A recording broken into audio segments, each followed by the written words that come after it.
Hello there, welcome back to the channel where we talk about stuff happening in the Vtuber world, and today we talk about Luka Kanashiro's ex-moderator, Raziel Warmonic. Back during Nijisanji's early days, Raziel would be Luka's moderator. Raziel used to be friends with Luka, but eventually over the years, they parted ways, and things took a turn for the worse. Raziel would eventually reveal a Google Doc explaining she used to have a relationship with Luka. She would also go on to expose a lot of insider information that put Luka as well as the company Nijisanji in a very negative light. There was a lot of controversy at the time when the news dropped. While Raziel did drop a ton of evidence regarding her relationship with the Nijisanji VTuber leading up to the Google document, not too many people took it seriously. It was only after False ID decided to collaborate with Raziel in making the Google Doc that people finally took it a little more seriously. Nijisanji obviously didn't like what Raziel did because they don't like it when they are challenged, and Raziel did reveal a lot of inner workings within Nijisanji. That is why it comes as no surprise that Nijisanji decided to send a cease and desist letter to Raziel Warmonic. Raziel would confirm this by saying, "I was just served a cease and desist letter from Anycolor Inc. in paper. I fully intend to comply with it as I have until now, and will continue to into the future. That is all I will share on the matter. Thank you." A lot of people are speculating that the reason why she received this letter of warning from Nijisanji was because she put out that Google Doc exposing Luka Kaneshiro. There were a ton of people giving their opinions on the situation. There were people who were against Raziel Warmonic and celebrated her quote-unquote punishment, while others would choose to defend her and attack Nijisanji instead. There were a bunch of people who saw Raziel's tweet and took the cease and desist letter as a sign that Anycolor was basically admitting that most of the stuff in the Google document was real. We had a few people going against that narrative. We had Ryan saying the number of people who think a cease and desist letter is an admission of guilt is crazy. You can send a letter for multiple reasons, one of them being defamation. We had Selena saying the Niji sisters are doing tricks on it in the QRTs. That's crazy. The amount of simping for a corporation that treats its workers like shit is hilarious. We had another user who took Nijisanji's side by bashing Raziel. He would say, "Serves you right. Nijisanji may be a detestable company in some aspects, but I'm glad they're taking this step to improve and protect their livers." Kira would say, "Lamau finally the girl got some legal action against her cause she was spreading some very serious private shit and dragging his name. You can't just do that and not expect them to do nothing about it. DramaTubers better remove videos before they're in deep shit, especially Pink Eye, cause he helped write that one Google Doc and admitted to it on stream, so I'd say he should be held accountable and or else be served a cease and desist from Anycolor, though it might actually be too late to delete anything." So I think she's referring to False ID here, who helped Raziel in writing the Google Doc that exposed Luka Kaneshiro. We had Velo responding to the tweet, and he would say, "See the QRT and you will find one of them will post a new video tomorrow." I think he's referring to False ID. And here Kira is saying that she hopes that False ID will get a cease and desist letter as well. False ID, a very popular news VTuber, as well as the person who helped Raziel compile the Google Doc,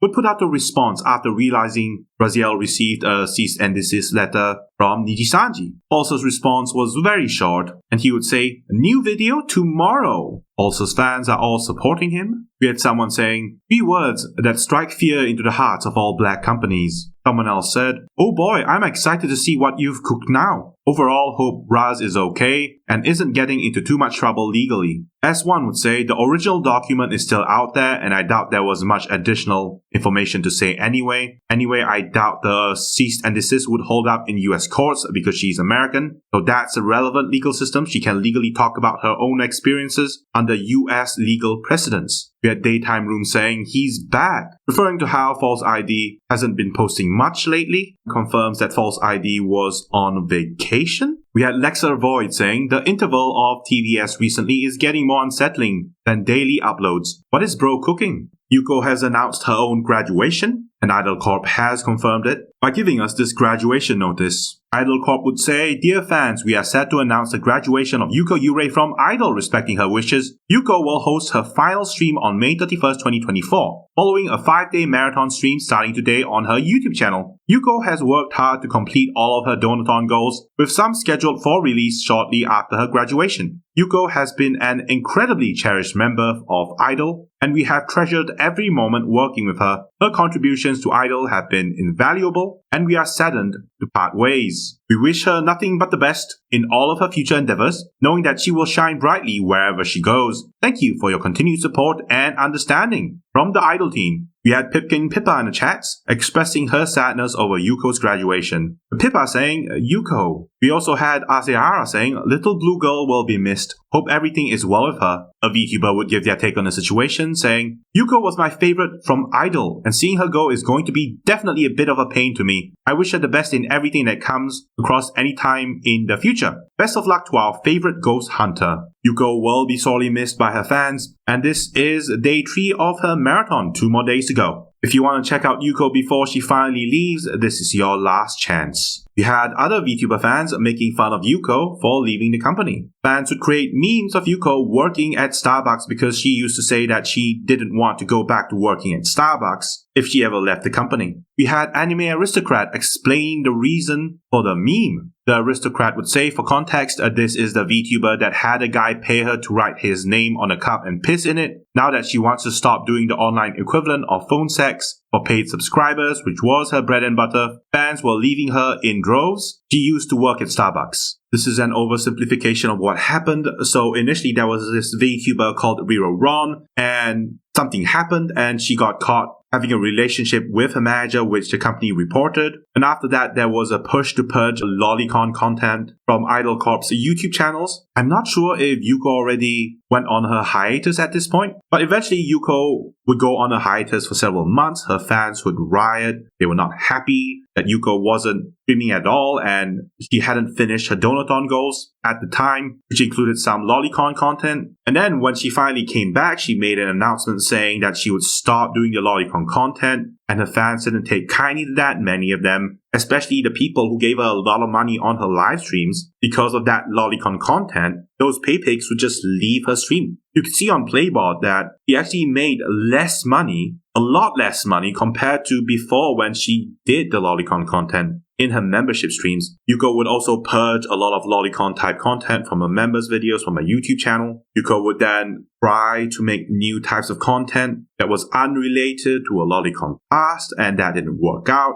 And now all of a sudden, Yuko decided to graduate. And here we all are now, talking about her graduation. There's actually more to this, but I won't talk about it too much because we have a lot of other things to cover. Moving on, we take a look at Hololive's Gagura. The shark VTuber recently did the impossible as she did 2 streams, one after the other. This is amazing for Gagura fans. The Chumbies are rejoicing. Could this be? Could Gura be coming back to streaming permanently? Is it possible? Probably not. You don't want to give the Chumbies too much hope.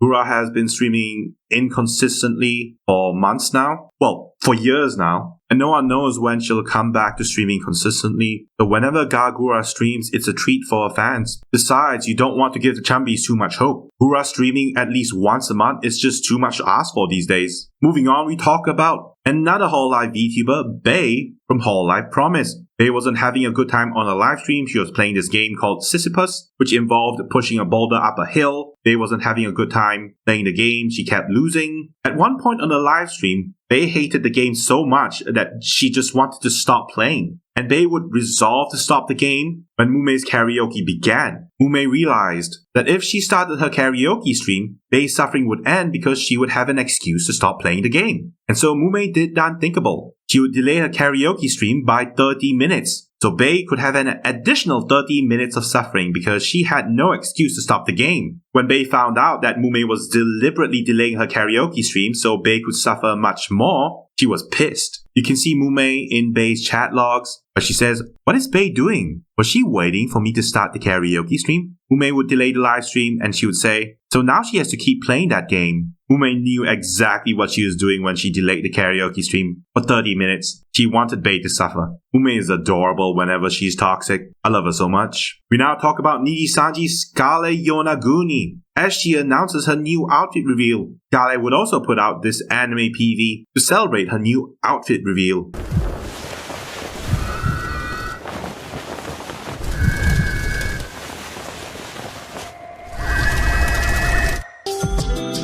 Hanya from VShoujo has announced a collaboration with Hololive's Mori Calliope and Ina. Mori herself also had a big announcement after her return to YouTube. In Callie's big announcement, she talked a bit about her surgery, how it went. Callie would also go on to reveal her announcement, which was the release of her second album, Phantomime.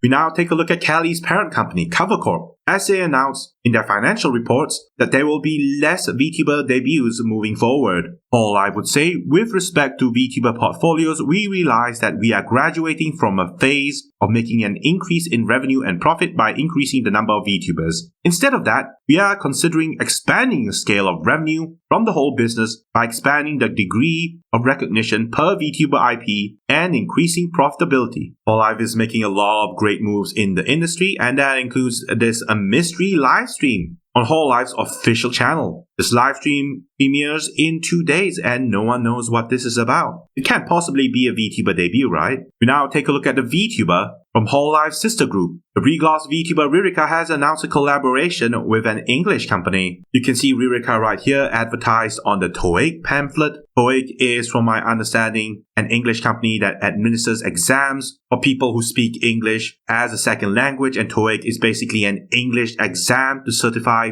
non-English speakers so they can show that they have English speaking proficiency for workplace and universities. You can see Ririka right here bragging that she's on the TOEIC pamphlet. He would say, let's support everyone taking the TOEIC test. I hope for good results. Of course, Ririka, of course. The reason why Ririka was able to secure this collaboration with an English company like TOEIC was because Ririka, while she doesn't speak proper English, she does try to speak English on her live stream. It is quite rare for Japanese streamers to speak English on their live streams, and that is why they singled out Ririka as someone who's suitable to use as a mascot while promoting their English exams. And that is the end of the video. Thank you for coming. Thank you for watching. This is Terry Nebula signing out.